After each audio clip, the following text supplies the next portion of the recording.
ಸಂದರ್ಭದ ಎಲ್ಲ ನಮ್ಮ ಮಾರ್ಗದರ್ಶಿ ಶಿಕ್ಷಕರಲ್ಲಿ ಒಂದು ವಿನಂತಿ ಮಾಡ್ಕೊಳ್ತೇನೆ. ಅದ್ರ ಪ್ರಕಾರ ನಿಮ್ಮ ಮಕ್ಕಳಿಗೆ ತರಗತಿವಾರು ಬೇರೆ ಬೇರೆ ಸಮಯದಲ್ಲಿ ಬೇರೆ ಬೇರೆ ಅವಧಿಗಳಿದಾವೆ. ಹೇಗೆ ನಾವು ಶಾಲೆ ಒಳಗೆ 10 ರಿಂದ 10:40 ಒಂದು ಅವಧಿ, 10:40 ರಿಂದ 11:20 ಒಂದು ಅವಧಿ ಹೇಗೆ ಮಾಡ್ತೀರಿ, ಅದೇ ರೀತಿಯಲ್ಲಿ ಅವಧಿ ಪ್ರಕಾರನೇ ಇವತ್ತು ಸ್ಪರ್ಧೆಗಳು ನಡೆಯಲಿದ್ದಾವೆ. ಅದಕ್ಕೆ ದಯವಿಟ್ಟು ನಿಮ್ಮಲ್ಲಿ ವಿನಂತಿ ಅಂತಂದ್ರೆ ಸಮಯ ಸ್ವಲ್ಪ ತಡ ಆದ್ರೂ ಕೂಡ ನಾವು ಸ್ವಲ್ಪ ಆಯಾ ತರಗತಿಯವರು ಅಲ್ಲಲ್ಲೇನೆ ಹೋಗ್ಬೇಕು. ಅದಕ್ಕೆ ನಿಮ್ಗೆಲ್ಲ ಮಾರ್ಗದರ್ಶನ ಮಾಡ್ತಾರೆ.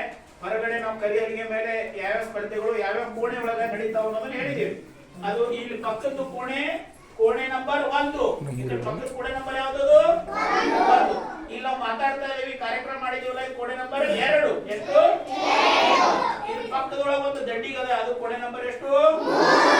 3. ಈ 3 ಕೋಣೆ ಒಳಗ ಒಂದೊಂದು ಕೋಣೆ ಒಳಗೆ 2 ಸ್ಪರ್ಧೆ ನಡೆಯೋದಾವು. ಈ ಕೋಣೆ ಒಳಗೆ ನೋಡ್ರಿ, ಇಲ್ಲಿ ರಸ ಪ್ರಶ್ನೆ ಸ್ಪರ್ಧೆ, ಸ್ಮರಣ ಶಕ್ತಿ ಸ್ಪರ್ಧೆ ನಡೀತದೆ. ಇಲ್ಲಿ ಪಕ್ಕದೊಳಗೆ ಏನಪ್ಪಾ ಅಂದ್ರೆ ಗಟ್ಟಿ ಓದು ಮತ್ತು ಮೋಜಿನ ಗಣಿತ ಅಲ್ಲಿ ನಡೆಯೋದಿದೆ. ಇಲ್ಲಿ ಕಥೆ ಹೇಳೋದು ಮತ್ತು ಕೈವಾರತಿ ಪಕ್ಕಕ್ಕೆ ನಡೀತಾವೆ.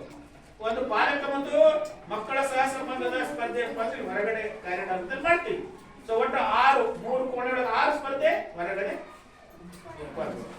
ಒಂದು ಸ್ಮರಣ ಶಕ್ತಿ ಮಧ್ಯಾಹ್ನ ಇಲ್ಲೇ ಮಾಡ್ತೇವೆ, ಕೋಣೆ ಒಳಗೆ ಮಾಡಬೇಕಾಗಿದೆ. ಸೊ ಅದಕ್ಕೆ ಇಲ್ಲಿ ಭಾಗವಹಿಸಿದ ಮಕ್ಕಳ ಸಂಖ್ಯೆಯನ್ನು ನಾನು ಹೇಳ್ತೀನಿ. ಎಲ್ಲರಿಗೆ ಹಿರಿಯರಿದ್ದೀರಿ, ಪಾಲಕರು ಇದ್ದೀರಿ, ಗೊತ್ತಾಗ್ಲಿ. ಗಟ್ಟಿ ಓದಿನಲ್ಲಿ 1ನೇ ತರಗತಿ 9 ಮಕ್ಕಳು, 2ನೇ ತರಗತಿ 12, 3ನೇ ತರಗತಿ 14 ಮಕ್ಕಳು, 4ನೇ ತರಗತಿ 21, 5ನೇ ತರಗತಿ 17 ಗಟ್ಟಿ ಓದಿನಲ್ಲಿ ಭಾಗವಹಿಸ್ತಾ ಇದ್ದಾರೆ. ಕಥೆ ಹೇಳೋ ಸ್ಪರ್ಧೆಯಲ್ಲಿ 1ನೇತೆ 3, 2ನೇತೆ 9, 3ನೇತೆ 8, 4ನೇತೆ 16, 5ನೇತೆ 13. ಕೈ ಬರ ಸ್ಪರ್ಧೆಯಲ್ಲಿ 7, 1ನೇತೆ 2, 12, 3ನೇತೆ 12, 4ನೇತೆ 21, 5ನೇತೆ 18. ಮೋಜಿನ ಗಣಿತದಲ್ಲಿ 1ನೇತೆ 9, 2ನೇತೆ 10, 3ನೇತೆ 16, 4ನೇತೆ 18, 5ನೇತೆ 18.